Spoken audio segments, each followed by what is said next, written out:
This is the starter piece right here. We have 3 different sizes for different thicknesses of panel. This one happens to be 5/8. We also have 1/2 inch and we have 3/4. If you notice right here on the starter piece, there's a notch in the side.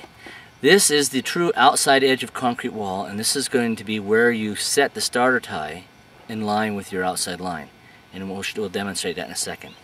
And then this notch right here, utilize this notch for right now to find center line on the piece. This is what we mean by that. If you look at this, this is the outside of our wall. This is the 11 3/4 mark for our very first one. So we've got the notch on the red line, the outside edge here on the red line.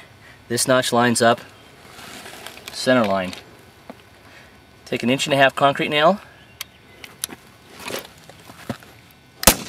and shoot it down. The next one,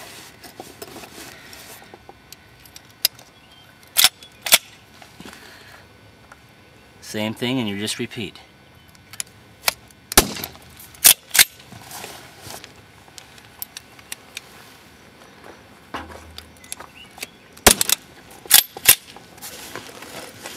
Now, this particular piece of rebar is forced the layout, but this doesn't fall on a break on the plywood, so we're not going to worry. And since there's a little divot in the concrete, feel free to fasten it down on another location on the tie. Over here though, this is the 8-foot mark.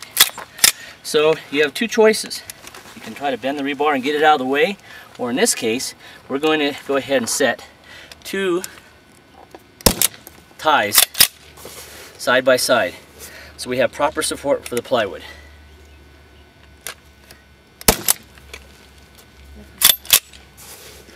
If sometimes you get a nail that doesn't grab, feel free to find another location. It just has to hold the tie down so it doesn't move around. Now we're going to go ahead and shoot our ties going the other direction. And this will help explain why the first layout of 11 3/4 is important. We take this tie, this is 11 3/4 as well, put it together.